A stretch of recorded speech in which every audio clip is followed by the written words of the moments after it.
L'anime commence en présentant la vie du protagoniste dans son monde précédent, où chaque jour il faisait face à la même routine épuisante, aller travailler dans un train toujours bondé et rentrer presque toujours en courant afin de ne pas rater le dernier départ.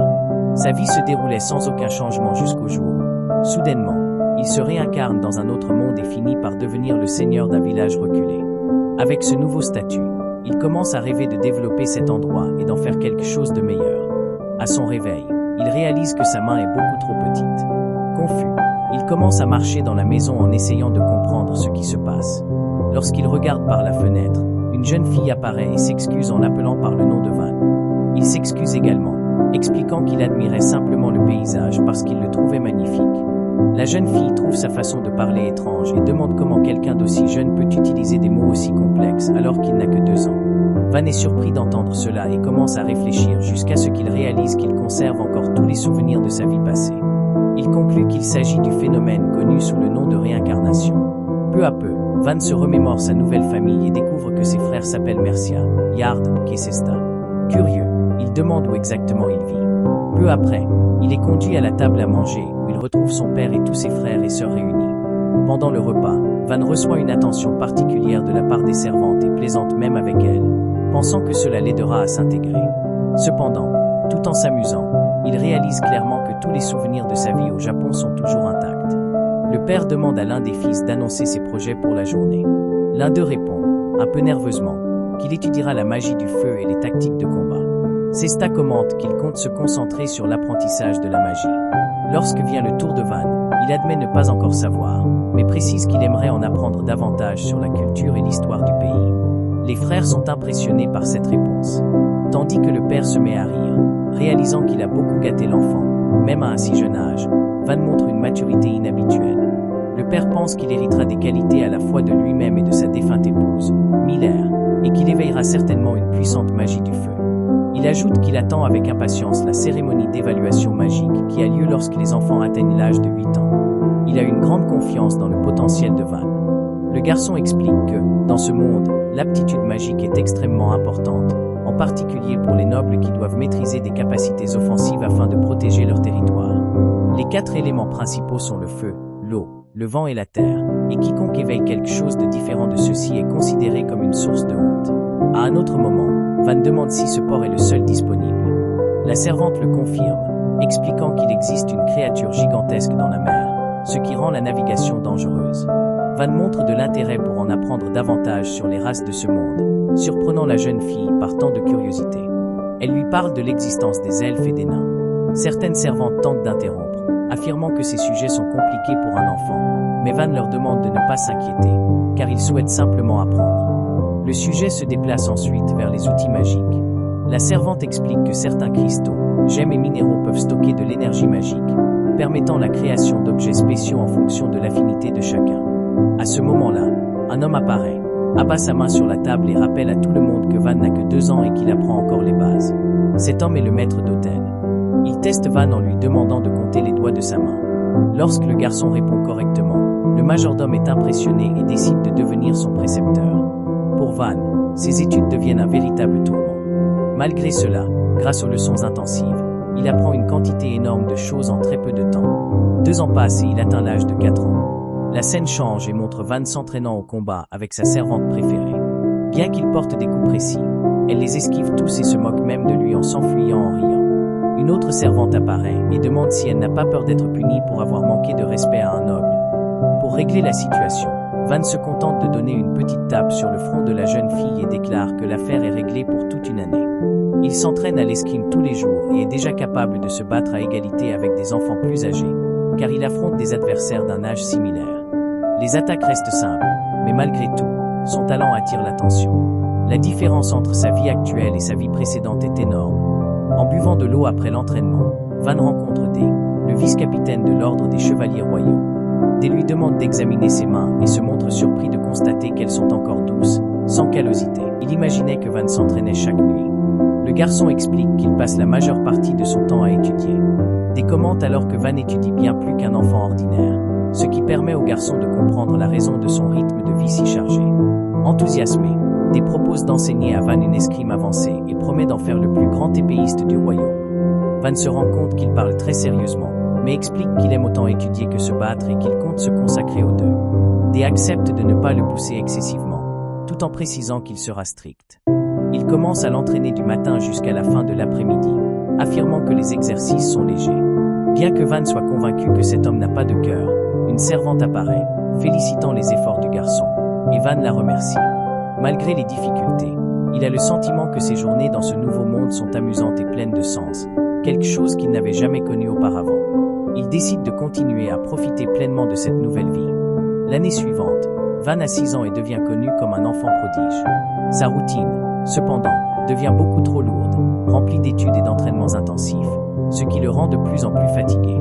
À cause de cela, il demande à la servante de l'emmener faire une promenade. Il dit qu'il veut aller au marché ne serait-ce qu'une seule fois, afin de cesser d'être vu comme un prodige et de vivre comme un enfant ordinaire. En arrivant en ville, Van est ravi, car il n'y était jamais allé auparavant. Il explique qu'il s'agit du plus grand marché de la région. Soudain, Van aperçoit un homme accompagné d'un enfant dans un état lamentable. Lorsqu'il demande ce qui se passe, il découvre que l'homme a l'intention de vendre son propre enfant comme esclave. En entendant cela, le cœur de Van se serre, profondément bouleversé par la scène qui se déroule sous ses yeux. Il explique que lorsque les familles n'ont même pas le strict minimum pour se nourrir, beaucoup finissent par vendre leurs propres enfants comme esclaves afin de survivre. Van ressent une douleur oppressante dans sa poitrine en réalisant à quel point cette réalité est cruelle et injuste, jugeant impensable de faire une telle chose à un enfant. À ce moment-là, une femme apparaît et lui demande s'il est le fils du marquis. Elle se présente comme Rosalie, une employée de la compagnie marchande Marie, et affirme pouvoir arranger tout ce dont il pourrait avoir besoin. Van demande alors quel est le prix de l'enfant devant lui. Rosalie lui demande si l'enfant possède une quelconque aptitude magique, et l'homme répond qu'il n'a du talent que pour le vol, affirmant qu'à cause de cela, il ne vaut pas plus de 3 grosses pièces d'argent. Furieux, l'homme commence à frapper violemment l'enfant et décide de l'emmener dans une autre boutique. Indigné par la scène, Van décide d'acheter l'enfant et offre 5 grosses pièces d'argent. L'homme accepte immédiatement et quitte précipitamment les lieux. Van s'approche de l'enfant, lui demande s'il peut se lever et se présente en disant s'appeler Van. L'autre garçon révèle que son nom est Krasan. Van lui dit qu'il est libre d'aller où il le souhaite.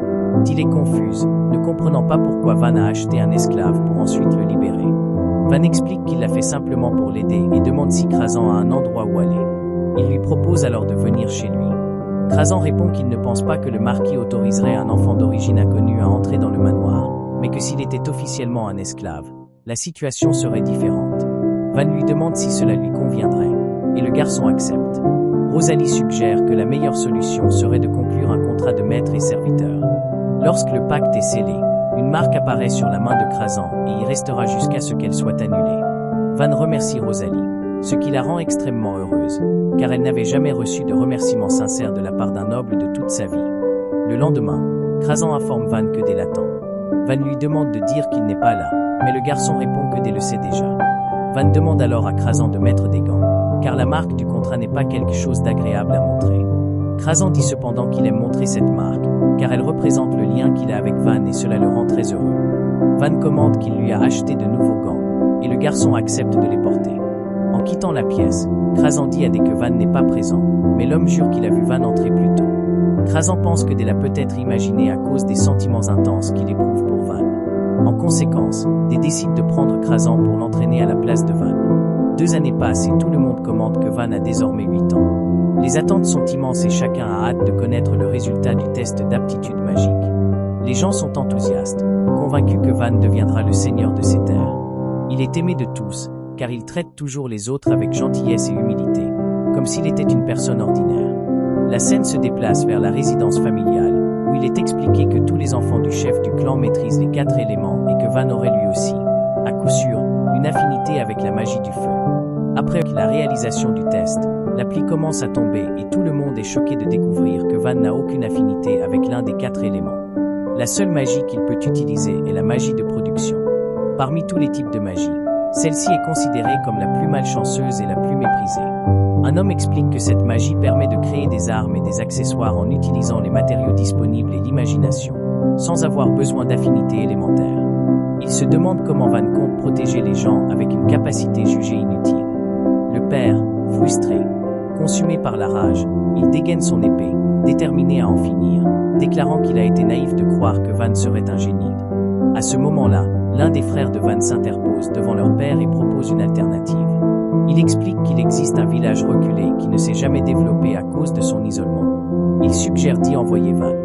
Le village compte un peu plus de 100 habitants, se situe au nord dans une région montagneuse qui ne produit rien de notable, et est également menacée par une puissante bête démoniaque. À proximité se trouve le territoire du comte Ferdinand, et de l'autre côté se situe le royaume d'Urdaneta. La valeur de ce village est minime, n'étant utilisé que comme point de soutien pour des expéditions d'entraînement. C'est un territoire récemment acquis dont la loyauté envers la famille du marquis est faible. Si un membre de la famille en prenait le commandement, même symboliquement, son prestige augmenterait. Le père décide alors de confier Van à l'homme le plus fort du village et ordonne qu'il parte dès que tout sera prêt. Il quitte ensuite la pièce. La nouvelle se répand rapidement et tout le monde est attristé par le départ du garçon. Beaucoup de gens l'apprécient, et même des décident de l'accompagner afin de lui enseigner tout ce qu'il sait sur la magie. Van demande si un chevalier peut vraiment l'accompagner, mais Dé le rassure en disant qu'il n'y a rien à craindre, car où que Van aille, il ira aussi. Le majordome en chef décide de prendre sa retraite et d'accompagner Van, affirmant qu'il s'amusera beaucoup à l'aider. N'ayant pas d'autre choix, Van accepte que tout le monde l'accompagne. En quittant la ville, les habitants sont tristes mais acceptent la décision et souhaitent bonne chance à Van dans sa nouvelle vie. Le garçon se sent heureux en sachant qu'il a tant de personnes sur qui compter. Ainsi s'achève le premier épisode. Pendant le voyage vers la nouvelle ville, le protagoniste montre à tous qu'il possède une grande affinité avec la magie de production. Il souhaiterait que ce type de magie ait une utilité concrète. Et après un long périple, il commence enfin à approcher du village où ils vivront désormais.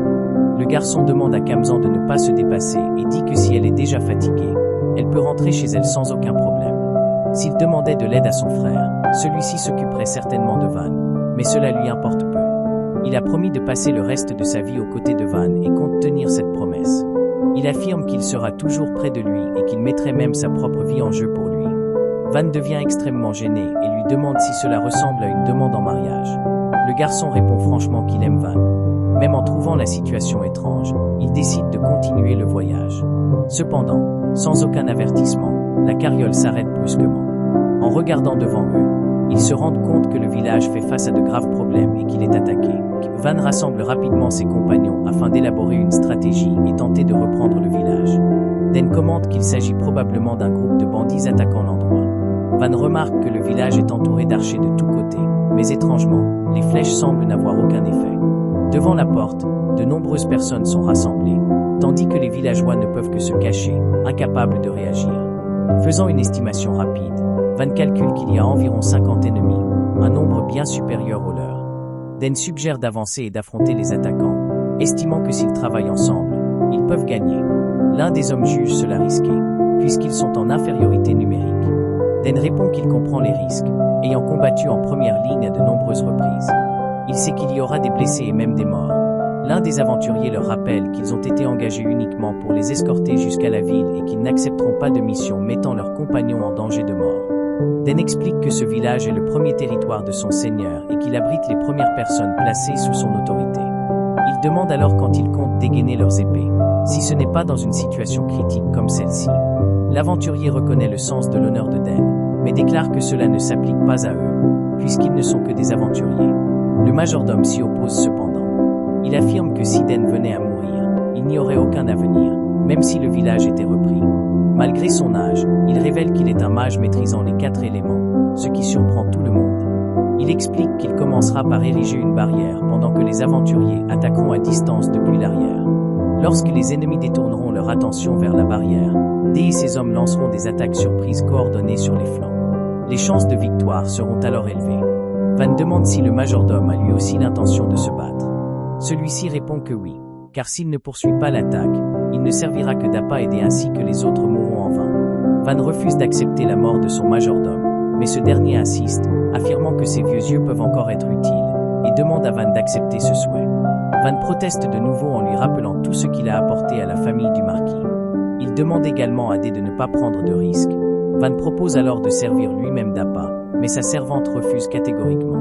Commun se porte volontaire pour attirer l'attention de l'ennemi.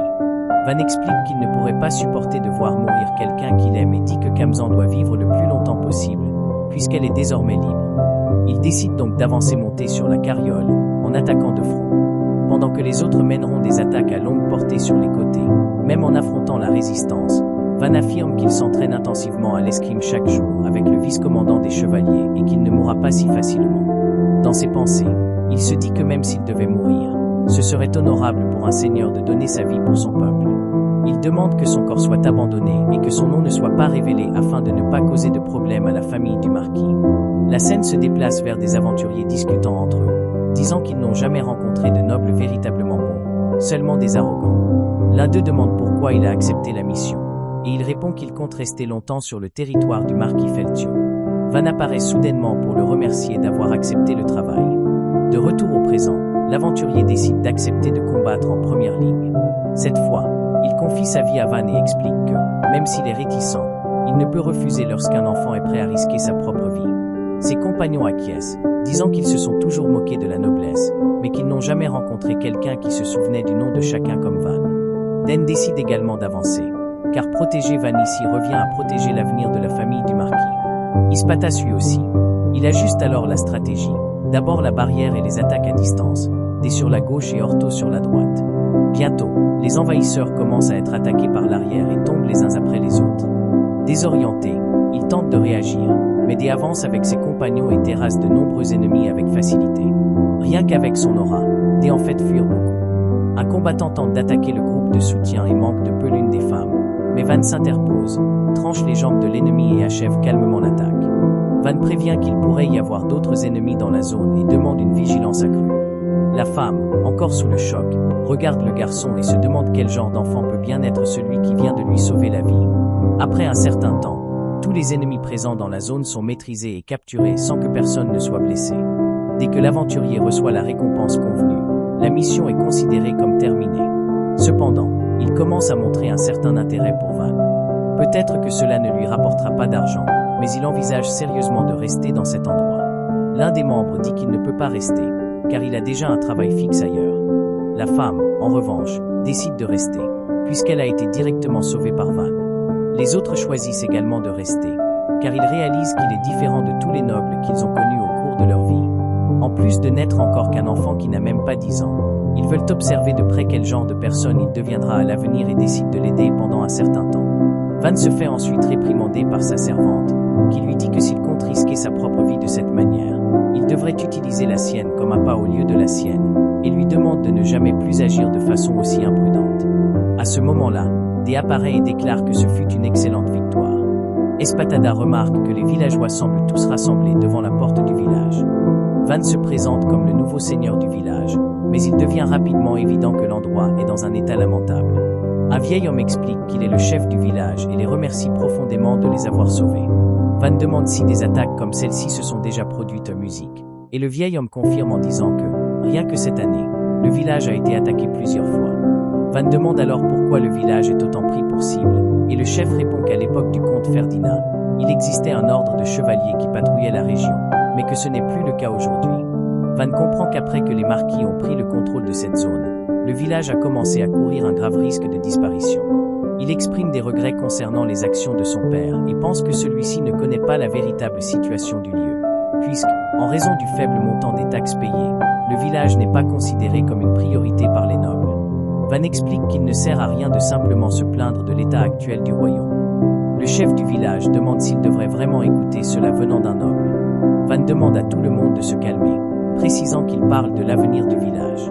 Il reconnaît que la responsabilité de la noblesse est grande et que, s'ils analysent les causes, il y a probablement eu des défaillances dans les lois établies par la famille royale berlinaise, fondatrice du royaume. Toutefois, changer les lois d'un royaume n'est pas une chose simple. Van présente alors 3 mesures possibles. La première est de créer de la valeur pour le village, afin qu'il devienne impossible pour le royaume de l'ignorer. La seconde est de garantir une source de revenus constante pour engager des mercenaires. La troisième est de réformer et développer le village par leurs propres moyens. L'un des habitants explique qu'ils ont déjà essayé d'améliorer le village par eux-mêmes, mais que cela n'a pas été facile du tout. Van répond qu'il comprend les difficultés, mais affirme que désormais il est le seigneur de ces terres et qu'il ne laissera pas son peuple mourir de faim. Peu de personnes montrent immédiatement de l'espoir. À ce moment-là, Espadada décide de prendre la parole. Il explique qu'il a servi comme majordome en chef de la maison du marquis Fercio et déclare que Van est un jeune homme extrêmement talentueux, ayant été nommé seigneur des terres à seulement 8 ans. Il précise qu'il a toujours été traité comme un prodige. Il ajoute également que Dee est venu assurer la protection du village. À partir de là, les villageois commencent à nourrir de grandes attentes, puisque des personnes aussi importantes sont désormais présentes. L'un des hommes demande si Van maîtrise lui aussi les 4 éléments. Van leur demande de ne pas nourrir d'attentes exagérées concernant sa magie, affirmant qu'il peut aider d'autres manières. Il reconnaît lui-même qu'il ne connaît pas encore pleinement l'étendue de ses capacités. Un habitant pose une question au sujet des taxes, qui s'élèvent à environ 30%. Van décide de les réduire provisoirement à seulement 10% de la récolte, estimant qu'il est essentiel de garantir avant tout une vie stable à tout le monde. Cette décision réjouit grandement les villageois.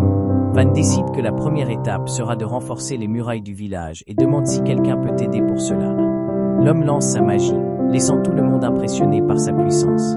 Van pense qu'il vaut mieux retarder de possibles nouvelles attaques, mais Dee dit de leur laisser cette tâche, car ils vont préparer plusieurs pièges. Van demande à tout le monde de coopérer. En quittant le village, Van décide de tester sa magie de production afin de créer quelque chose de durable. L'un des aventuriers tente de briser l'objet avec son épée, mais n'y parvient pas, ce qui surprend tout le monde. À la tombée de la nuit, une jeune fille demande si la magie de Van ne s'épuise jamais. Il répond qu'il ne perçoit pas cette limite, expliquant que la magie de production consomme normalement une énorme quantité de pouvoir magique et qu'il est habituellement difficile de créer ne serait-ce qu'un seul objet. Le lendemain, Van décide de construire une maison. Avec le temps, il compte aussi organiser une fête des récoltes ou quelque chose de similaire à un carnaval. Il se demande s'il peut réellement créer une maison entière grâce à son pouvoir. Mais après avoir imaginé le résultat, il parvient à construire une grande maison en peu de temps, laissant tout le monde autour de lui stupéfait par son talent. Si cela vous a plu, laissez un like et abonnez-vous à la chaîne pour plus de contenu comme celui-ci.